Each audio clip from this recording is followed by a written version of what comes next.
Hi everybody, welcome back to my channel. Guess what? I got some news. So for those of you who don't know, if you don't follow along on the vlog channel, I went for scans on Friday. They were very quick scheduled scans. I didn't know about them. The doctor prescribed them basically, or ordered them on, order is the right word, ordered them on Wednesday, and the lady called me Thursday for the nuclear bone scan and said we're just waiting for approval on the CAT scan. And then called me back Thursday afternoon and said, we got approval, we got room for both of it tomorrow. I'm like, score. So as tired as I was, for those of you who don't follow the vlog channel, I went to my doctor, my oncologist on Friday, and I walked. When I go to the oncologist, I also go down to the infusion center, get my port flushed, get my bone strengthening shot. I get Xgeva. And I took my rollator and I walked to the elevator and I sat in the elevator, mostly for balance and rest, of course. And then I walked from the elevator to the doctor's room, which was a fair bit. I sat at the doctor's room after I checked in, and then I waited my turn, and when they called me, I walked to the scale and I stood on the scale. And then I walked to the doctor's office, which was, of course, the one in the back. And then I sat at the doctor's office, obviously, for a little bit. And then when I left the doctor's office, I'm supposed to get blood work, and I said I was supposed to go down to the lab for my primary, had ordered blood work, and he's like, well, they can do everything down in the infusion center. And I was like, oh, perfect.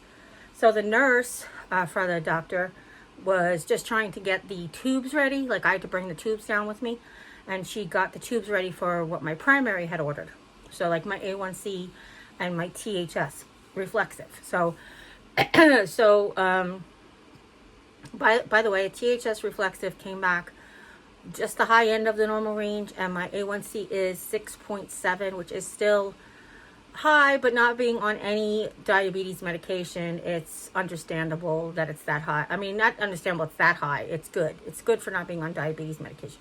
Hi, editing Jerry here. I was just telling you the story about walking at the doctor's office, and I realized that I stopped in the middle of the story. So I stopped at the nurse's desk. I was walking and I stopped at the nurse's desk and sat while she got the other tubes for the rest of the medicine, the rest of the blood work. And then I got and walked to the elevator, sat in the elevator.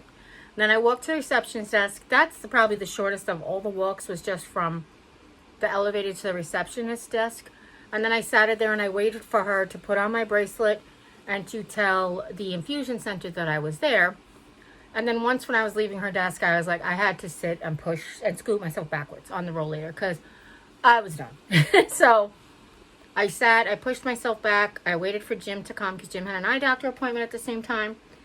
And then I waited while we waited, and then I went and walked into the infusion room. And then when I left the infusion room, I walked out the door. And then once I got out the door, did I sit? Nope. I walked to the the foyer, and then I sat, and Jim pushed me the rest of the way. He's like, do you want me to get the car, or do you want to go to the thing? And I looked where the car was. I was like, yeah, you can get the car. Police. Then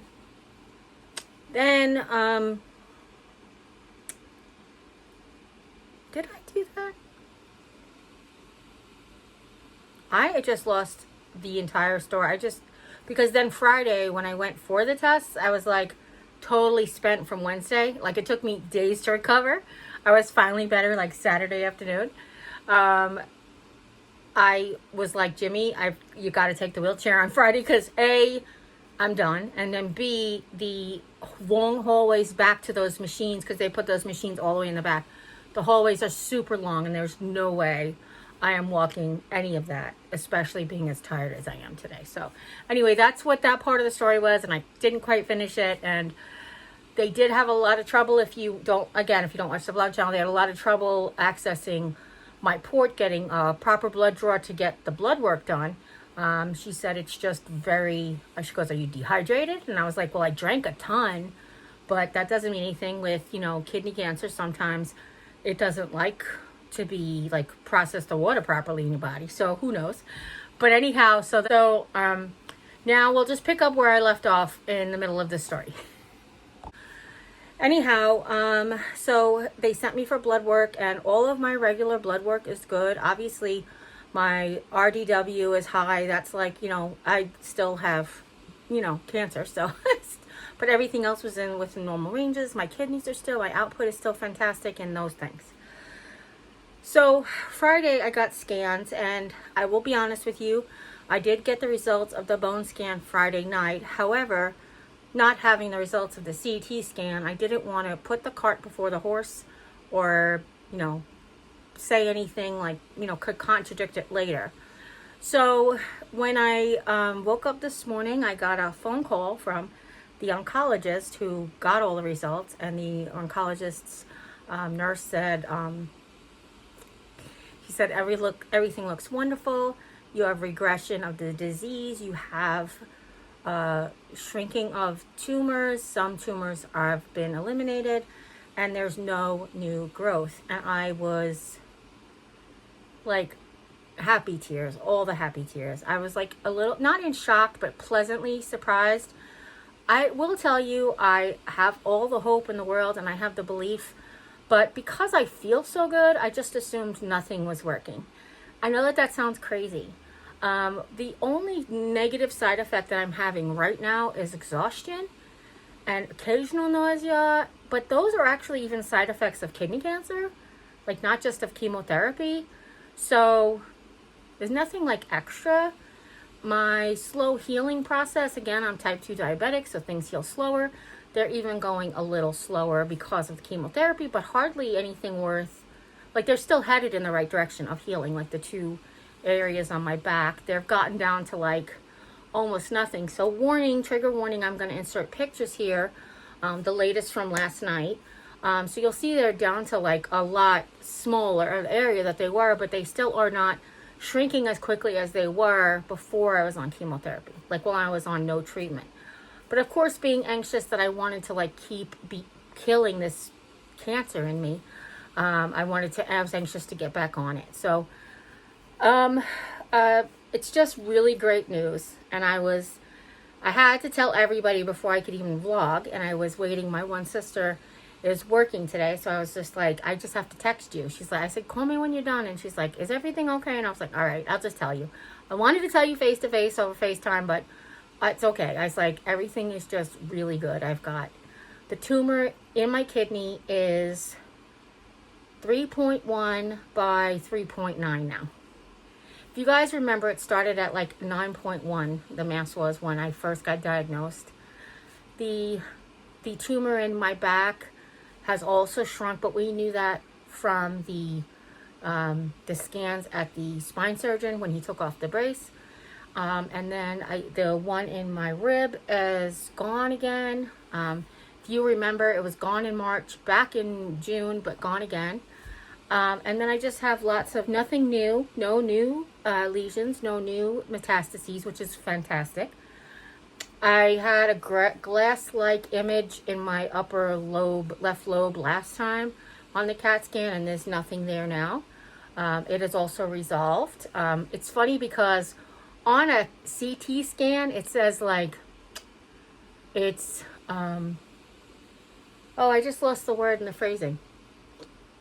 It's unexceptional? No. Oh, I hate that I did this.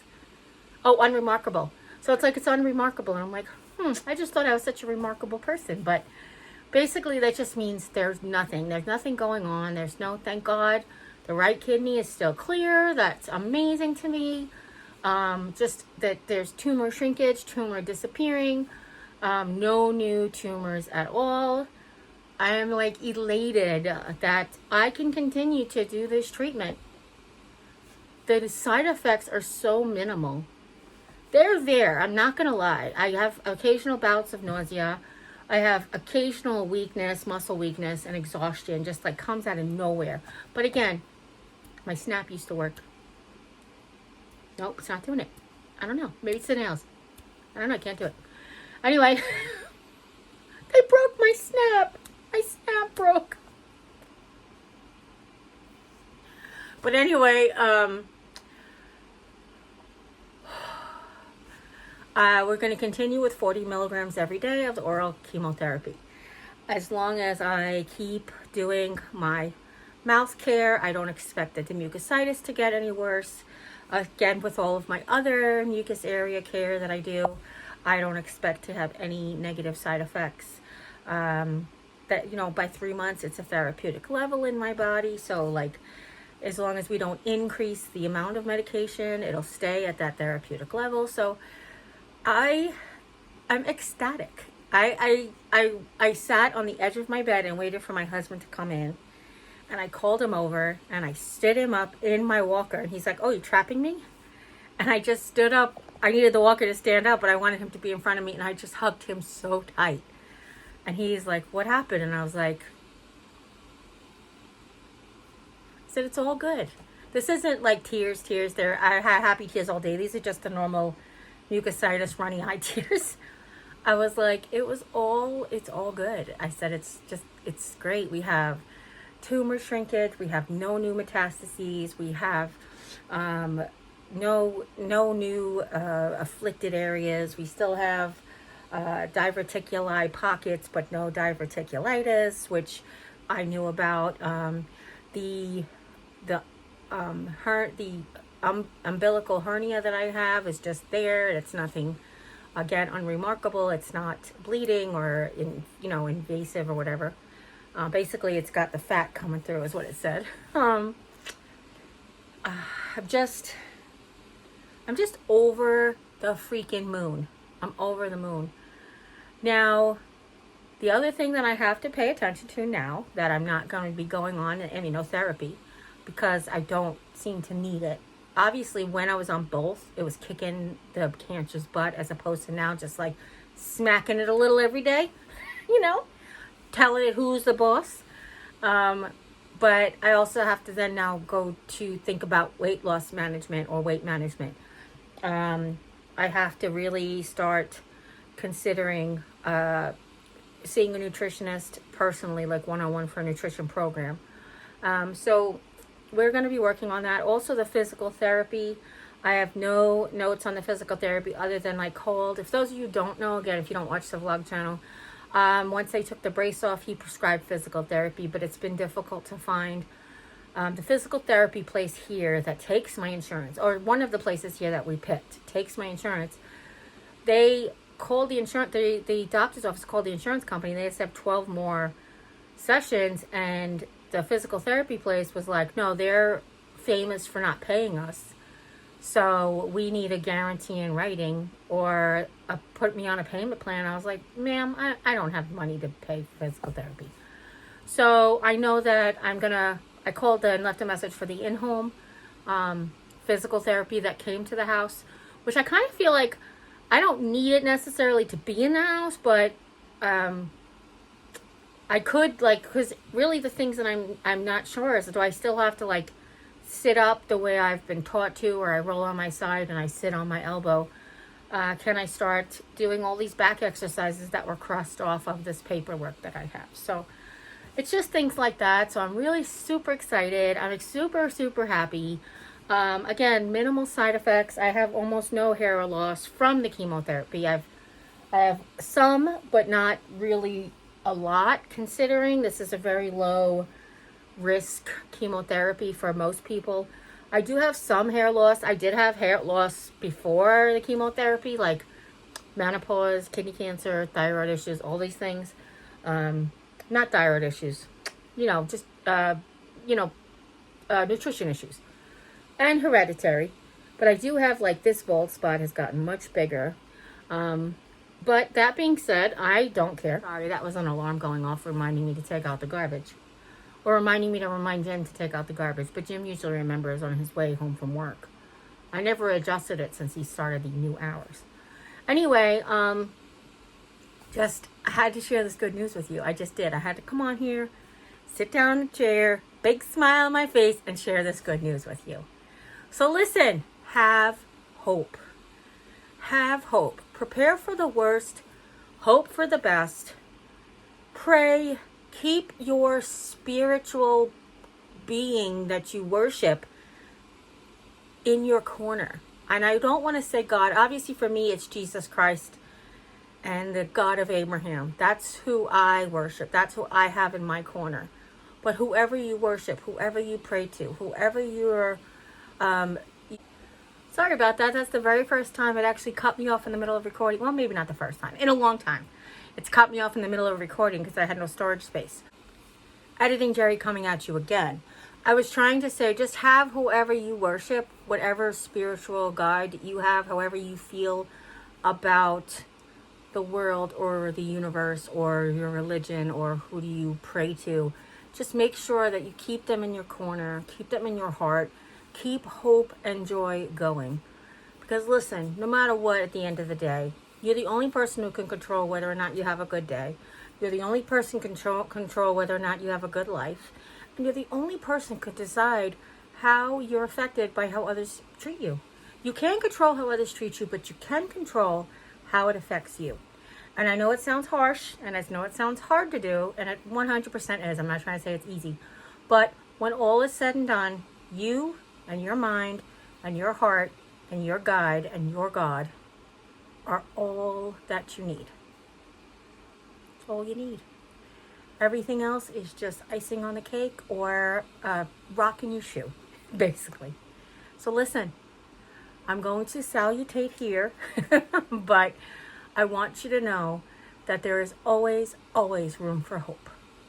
So keep hope alive, no matter what your struggle. And if you're watching this on Tuesday, the 8th of November, I hope you got out there and voted. And I hope you got out there and voted with your heart and with your mind.